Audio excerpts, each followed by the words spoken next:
Welcome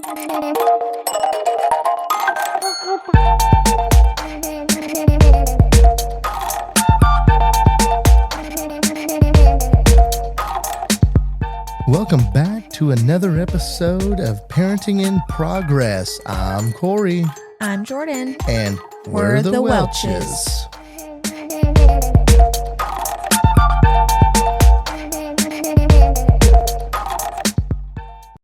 Welcome back, episode number 5, Maternity Leave.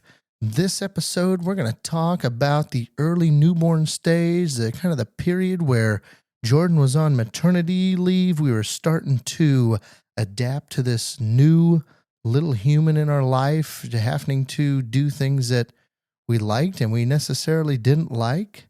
So let's get into it, Jordan. Let's do it. So first things first, the body obviously changes a lot after pregnancy, even after that first day that we talked about. After you get out of the hospital, once you get home, there's still a lot of changes to get not everything, but some things back the way that they were before. So it is a long process. Yes. So like your body changes during pregnancy. Obviously, it changes after you have the child. And then there's kind of the postpartum stage too. So this is, early postpartum as well that we're talking about. There were some things that I was kind of nervous about. Do you know what I told you I was most scared of when we got home? Oh, I know, but I'm going to let you tell the audience. Okay. Well, as I had mentioned previously, I did have a tear and I was scared of that first bowel movement. And I feel like I've learned about this from various friends, Facebook and online and stuff like that, that it's not fun. And so I was worried and I was nervous. And the nurse, after I had Carly, had said, here's some stool softeners. Take these and drink your water. Okay. So I made sure that they gave me some at the hospital. And then I had purchased some afterwards. And I took those like candy. I took them as much as we could because I was afraid. But lo and behold, I'm not going to get into anything gross. It was fine. Drink your water. Take your stool softeners. Take deep breaths. You're fine. So yeah, that was that. I was happy to have that over with. But one thing I realized, it was probably 2 mornings after having her, and you wake up and your body is just so sore, and you don't realize how much muscles and effort and everything that's being used in your body when you have an epidural and you can't feel it. There's a lot of muscles being used to deliver a baby, and then you get the soreness afterwards.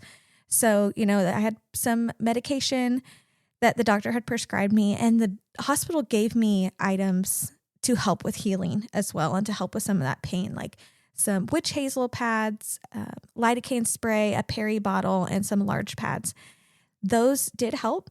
I also had purchased always disposable underwear before I had her, and herbal postpartum pads. Now, I did make padsicles. Do you remember me making padsicles in the kitchen before we had her? Yes, I think I questioned what the heck those were, how they were going to work, and what TikTok, Facebook, Instagram video did you watch, and how is that? I really didn't question a whole lot of them. It's like, whatever, if you use them, sure. If you didn't, I didn't spend the time making them. That was a you deal. Yeah, so I had heard about them with witch hazel and aloe vera, and I made them, kept them in the freezer. But to be honest with you, I wasn't a super big fan of them. I did prefer the herbal ones that had just a little bit of cooling and not the super ice cold frozen padsicles. So I definitely didn't use all of those. But if that's something that you like and you think would help you with your healing, go for it and do it. Those are kind of the prep things that I did and some of the things that the hospital had given me to help with that early postpartum, my body healing stages. Yeah, I remember probably the first week, anytime you went to the bathroom, it was going to be 20 minutes. Probably.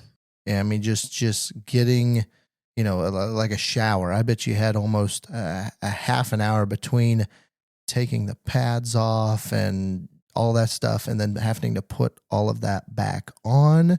I just remember it taking a long time, which wasn't a big deal because not like Carly went anywhere. It's not like she was hungry or anything. She was just sleeping, just chill.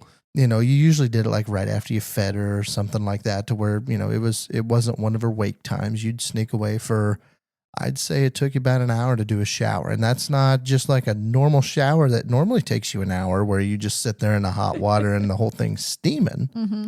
But just trying to be able to shower and that sort of stuff. I do remember that part. Yeah, I know that I needed to drink a lot of water postpartum as well. And when going to the bathroom takes so long, just the process, it's not something that I enjoyed. Like, oh, I know I need to drink water, but then I'm going to have to go to the bathroom more, and that's just going to take up more time. It just wasn't super enjoyable. Not that it really is enjoyable in the first place. But yeah, it was just another thing I wasn't prepared for, how long it would take to take care of myself on top of taking care of It's newborn. just something you don't think about. Mhm. You don't. It's like the blind leading the blind almost. You're going to go have a baby, but you really don't think of the stuff afterwards. We knew that you had to take it easy. I mean, you knew you had to take it easy. You just went through a big ordeal, but you don't realize what all necessarily goes into that, the specifics of it. Yeah. And you think about, oh, yeah, we had a baby. You come home. It's just everything is revolving around taking care of the baby, but you have to take care of yourself as well. And that piece we weren't as aware of. So just knowing that you have to take care of yourself in order for you to be able to take care of your baby. So do what you need to do, rest, drink water. I know everyone says, oh, just nap when the baby's napping. That's not always the case, but just do your best to take care of yourself as well. Exactly. Now, how much time did you take off, Jordan? I had 9 weeks total. That was including spring break. So I used 8 weeks of sick leave, and I had 9 weeks. An extra week I didn't have to use leave for was spring break. So I had 9 weeks total. Was there, what was the reasons of only 9 weeks? Some take more, some take less. I remember my mom, she only took a couple weeks. So what was kind of your factors deciding that? I feel like everything used to be 6 weeks. And you know what? If that's all you can take, that's fine. That's kind of the stages to get cleared by the doctor.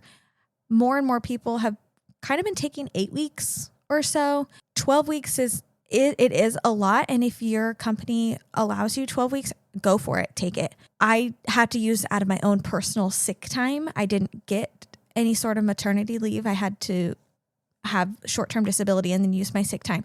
So I didn't want to take 12 weeks knowing that, okay, next school year, I still have to have sick leave for all my daughter's doctor's appointments. And when she's sick and has a fever, or if daycare is closed, I'm just trying to think of how much time I need to save some time. I also came back and I had 6 weeks left of school, and I like the end of the year. So it's not like I wanted to be gone through the rest of the school year. So 8 weeks and then the extra week with spring break was a good amount of time. I think I was kind of ready to get back into a different routine, but definitely didn't want to leave my baby. So I don't feel like any length of time is ever enough.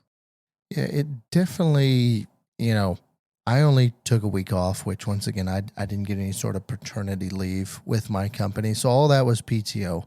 We don't have sick time. We just have personal time off. But I ended up taking a week, and that week went by pretty quick, which you're pretty busy. That first week you get home, everybody's showing up. They want to see her. We'll get into some other stuff of, kind of the little village and the visitor side of that. A lot of that happens within those first 2 weeks usually. So it flew by. But I guess my advice is take the max that you can. It is something that maybe will only happen once in your life. You don't know. Depends on how many kids you want or get, whether you're struggling, all sorts of that stuff.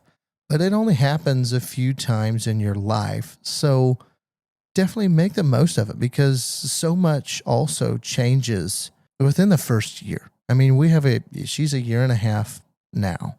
And within that first year, stuff changes weekly. So like I said, I would take the most if I had that chance.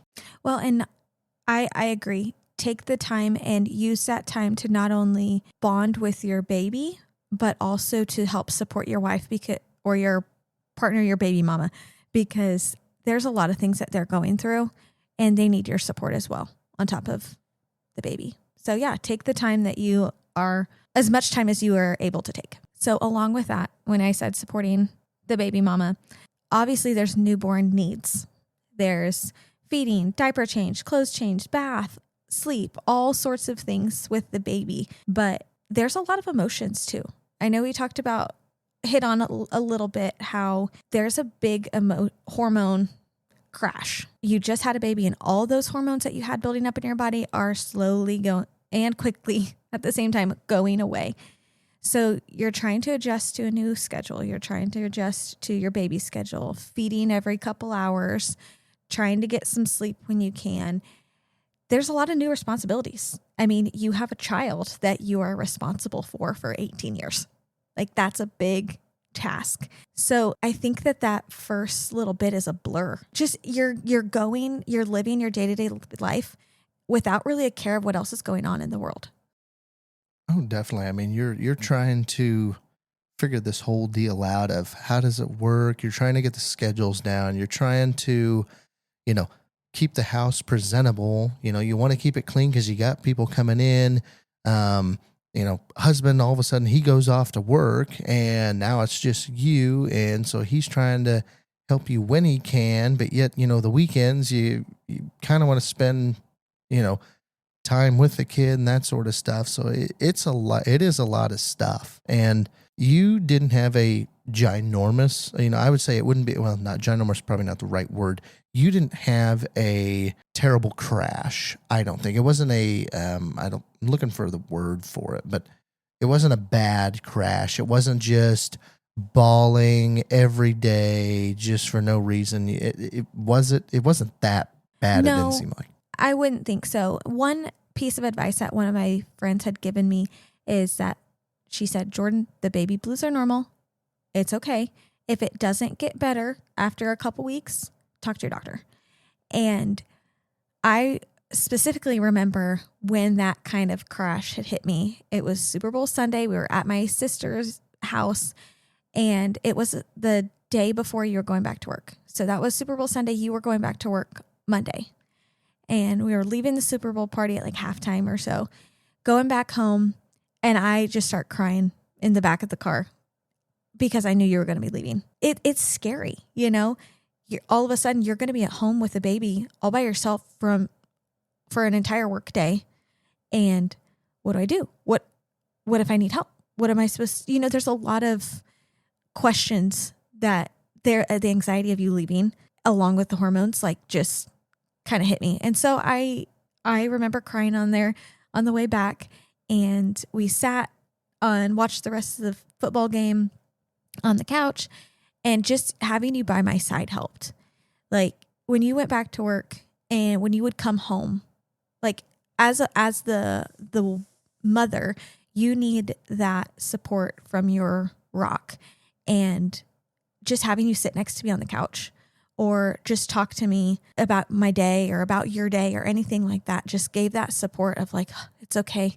Like you're here, and just soaking up that time that you were here. And then I had anxiety going back, like at night, knowing that in the morning you're going to be going to work again. And that lasted maybe a week, not too long. Thankfully it wasn't terrible by any means, but you're just adjusting to your new life. And I rely on you a lot for a lot of things. And when you're gone, it was hard to try to figure out our new life, our new schedule and routine, especially being home from work too. That was weird. Yes, it is a emotions roller coaster, I guess, emotional roller coaster.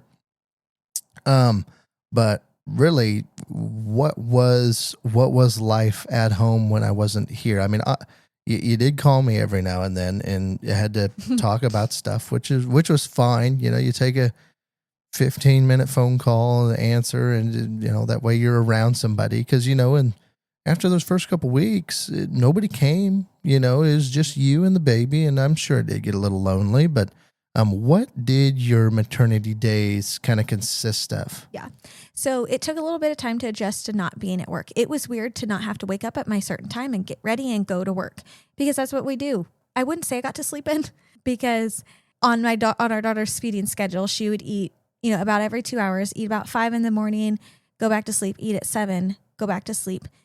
I remember at that 7 o'clock feeding when she would go back to sleep, I would sleep in a little bit as much as I could. And then I would wake up, I'd shower, and I'd get ready for the day. And I will put this little tidbit out there for everyone. It really helps your mental health. It helps you just to shower and do your hair. And if you wear makeup, wear makeup. If you don't, that's fine. I wouldn't say I put on real clothes isn't the correct term because they were real clothes. They were just very comfy, like sweats and sweatshirt. But I didn't stay in my pajamas all day. I didn't wash my hair every day either, but I still showered daily and put on makeup. And just that little bit of time, that 20, 30 minutes that I got to myself when our daughter was sleeping in the bassinet just helped kind of have a refresh for the day. It gave you something to get up and, okay, I need to do this and this and this, and then we can go get on with our day. After I did that, obviously there was a lot of snuggles going on and trying to soak up that time. There's the feeding piece of it and the changing the diapers and the laundry and all of those things that you're trying to keep up with. The other parts that I wasn't aware of was like getting a social security card for her. So the process of doing that, going through our insurance and trying to get my short-term disability activated. And I can't remember if there were hospital bills and adding her to our insurance and all of these things that you need to get done. And you're trying to get them done when she's sleeping in between. I'm trying to think of the rest of our day. I mean, there's days where I felt like I didn't do anything. And I had to tell myself, if all I did was take care of my baby, then that is enough. Yeah, I remember I remember coming home several times where you come home and you're like, this house is a mess. I couldn't get anything done today. I couldn't get anything done. I mean, and I didn't ask why. I didn't say, well, what the heck you been doing all day? I joked with you every now and then with it. But yeah, I knew you're busy. I knew you're doing stuff. I mean, you're just no different than when I'm at work. You're working on the baby, working on the home, So And there were times where I felt like I had to keep up the house to since I felt guilty, like, oh, I'm home all day long. I need to make sure that supper's ready and I need to make sure that the laundry's all done and put away and the bathrooms are cleaned and the living room's cleaned up. And I needed to be a little bit easier on myself and just say, it's okay. You'll get those things done. But I feel like I had to kind of do it to make you think that I was doing something, even though I know you weren't judging me if something didn't get done. Well, every day I left, you were in the bed, and every day I got home, you were on the couch. So yeah. what did I do all day? Doing? But no, and just from the dad side of the whole maternity leave, yeah, we don't get to stay home. At least I didn't get to stay home as much as you. Some lucky dads out there, their companies let them stay home quite a bit. But that was not the case for me. So I stayed that first week, kind of got you up off your feet. And then that next Monday I was going back to work. It was a little odd. I would call you, I'd check in on you. Definitely still wanted to be around Carly for the most part. Just cause she's new, she's super tiny, and I'm a pretty sober guy when it comes to stuff. I realize, how special it is and how much it is worth to soak that up while you're in the moment, then regret it, for all the rest of your life, seems like. The biggest thing I would say is when you're going back to that hormone crash for dads is to just check in on your ladies. Check in on them and make sure they are doing well. Make sure, we've had friends and family tell us that, they had really bad depression. They had some real issues. They had suicidal thoughts. They had all sorts of scary stuff like that. Sometimes, as the mom, definitely tell the guy that. Whether he's your husband, whatever it is, tell the guy that. And guys, listen and pay attention to that. Look for some signs of that a little bit. Because they're going through a whole lot. They really are. And it's nothing that they can really prevent a whole lot either. So, whether you need to go check it out at a doctor or whatever, I mean, be the guy to help guide them through that. Be that rock for them. Because you can't be there every day like they were. So be there when you're there sounds stupid, but be there when you are there. No, that's true. There are times where when you would get home and you'd be on the phone with work, and I'm like, oh, like I just need to talk to you. I just need to talk to an adult for a little bit. I love my baby and I loved having that time with her, but just to have an adult conversation is nice. So yes, I agree with what you're saying. When you're home, try to be as present as you can. Like you had said with some of our friends and that had more struggles with postpartum depression. I remember talking to you before we had her about, hey, I have a friend that's kind of going through some struggles right now. And I really think that was good for both of us to talk through it because I've never struggled with any sort of depression. I wanted to be aware that having a baby changes some things. And I wanted to make you aware, like, hey, if I'm telling you I'm not okay, I want you to believe me and go to the doctor and know that you have your husband to have that support with as well. And definitely talk to the doctor and the pediatrician about anything that you have going on.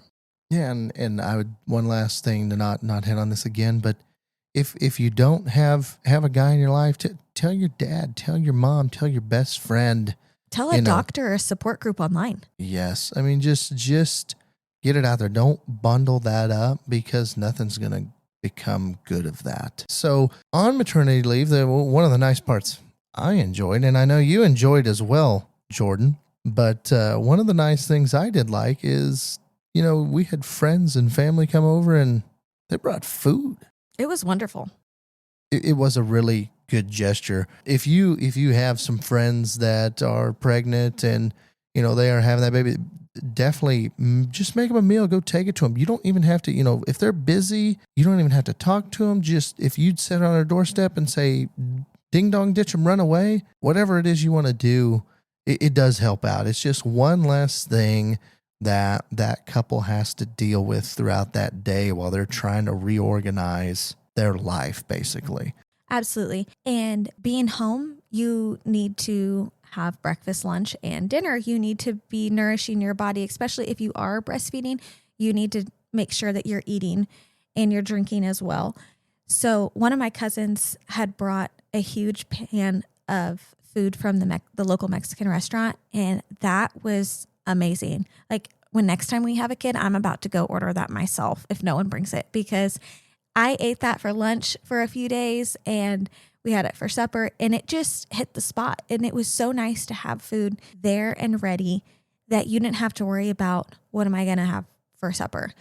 And I did prep a little bit. I had browned several pounds of hamburger. I had made taco meat, sloppy Joe meat. I had tater tot casserole. I prepped a little bit, but that's one less thing that you have to think about when you have those people bringing you things. Yeah, it was really nice. I enjoyed it. There was a lot of good food there as well. But from a visitor's aspect, you're gonna get grandma, grandpa, best friends, close friends, extended family. There's everybody's gonna want to meet her, especially if they live in a close proximity to you. If you're kind of out there away from your family, probably not as much, but for us, we're pretty centrally located around both sides of the family here. So it was really nice. It really, I don't know, to me, it was exciting watching everybody hold her, meet her, see the little changes in her, see her little quirks. Just kind of, she got all the attention. For the most part, they still asked, about Jordan and how she's getting along, stuff like that. But visitors were they were welcome in our aspect. Now there were some times I do remember where, not to name names, but somebody'd come over and it's like, oh man, like you're going to be over in 5 minutes. Like seriously.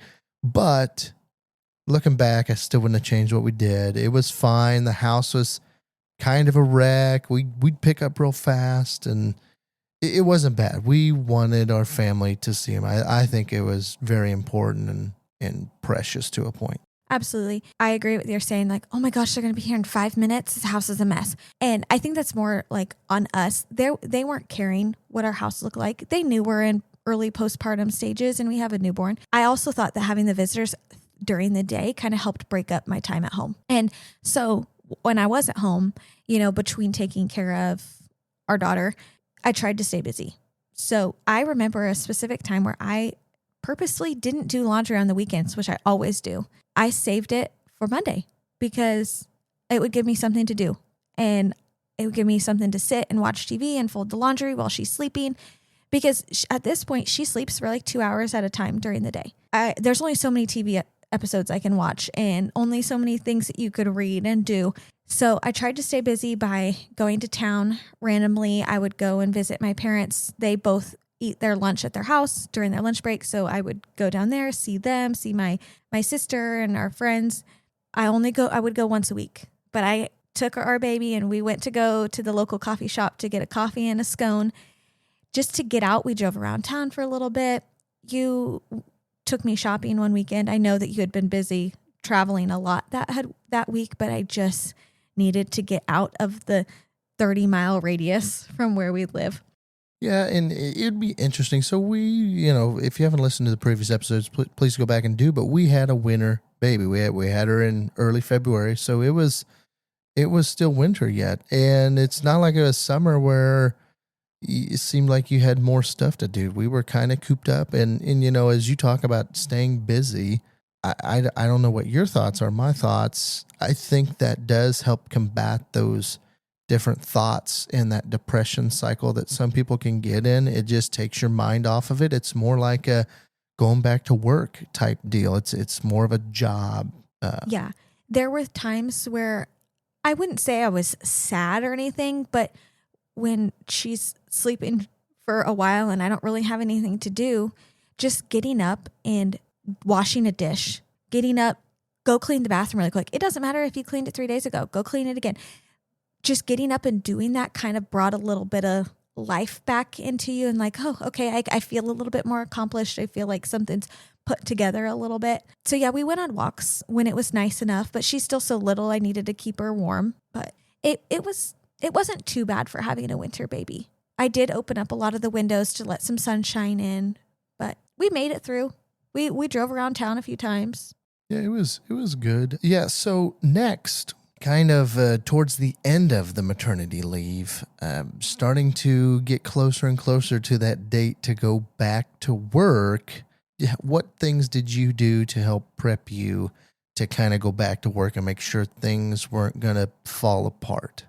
Yeah, so my daycare was in the town that I worked in. So I knew what time, before I had a baby, what time I had to wake up and get ready and leave. Now I had to prepare for, okay, how long does it take me to get her ready? She also needs to nurse in the morning before she goes to daycare. And how long does that take? So I would kind of take a mental note of about how long it takes to get her ready in the morning. I know how long it takes me. And practice that schedule. Like I remember one day I purposely was like, okay, I'm not going to fall back asleep after she has that feeding.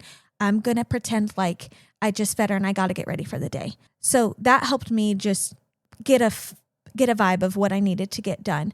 And I tried to do some research on what pumping items I needed so I could pump at work.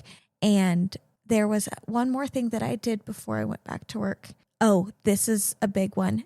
Don't go back on a Monday. I had planned on doing that. And then thankfully I used the excuse of my daughter had her, I think it was 8-week checkup. So she had an 8-week checkup that had to get scheduled on that Monday. It didn't work. So I was like, oh, well, sorry, I'm going back on Tuesday. Definitely don't go back on a Monday. It is an adjustment to go back and you're leaving your whole life, your whole heart with someone else while you just spent the past how many weeks 24/7 with them. So going back, I probably wouldn't even do a Tuesday. For me, I'd probably do like a Wednesday or Thursday. Kind of get your feet wet a little bit and know that, okay, I only have a couple days and then I have the weekend. So that's my advice to you all is to just don't make it on a Monday. Try to set yourself up for success. Know that it's hard and it does get easier. One of my coworkers told me, she's like, Jordan, it's okay. It gets easier. I know it's hard right now, but each day, each drop off at daycare does get easier. And right now, like she's at the stage where she loves daycare. So that's a whole nother topic for another episode. But Yeah, and that is good advice. I never really thought of it that way. I can remember when you started, but it makes sense of, get your feet wet. Because the other thing is, you're going to be tired, which you were because you took the breastfeeding route. So it was different. It took a toll on you at the same time where you deal with kids every day, having to pump and all that stuff. It's different than what you had been doing. So yeah, it definitely makes sense. You're not going to go play in a sports event and not practice at all and do well at it. So kind of that same type of mentality. Never really thought of that, but And give yourself some grace too. That first day back at work, I don't think I didn't have a lesson plan. You just ease your way into it. It's okay. You'll get back into the swing of things. Just take it easy on yourself. with that being said, we're going to go ahead wrap this episode up. So overall, our journey went well from a maternity standpoint. Hopefully you guys took a little piece of something from it, whether you're planning on having a kid or whether you're in maternity leave. Maybe we gave you some ideas if you've already done all that. Hopefully you just enjoyed listening to it. The human body is something special, as we've been talking about during these pregnancy things and for other things at the same time. Another thing that we are going to continue talking next episode, we are going to talk about kind of our breastfeeding journey, which we are currently on as of today, which is good. So be sure to listen for that one to coming out. That will be our next episode. Please like, share, subscribe, give us a follow, give us a rating, give us some comments. We're on YouTube, Spotify. We're on most of the big platforms. You can find us. So with that, hopefully you guys all learned something today. Thanks for listening.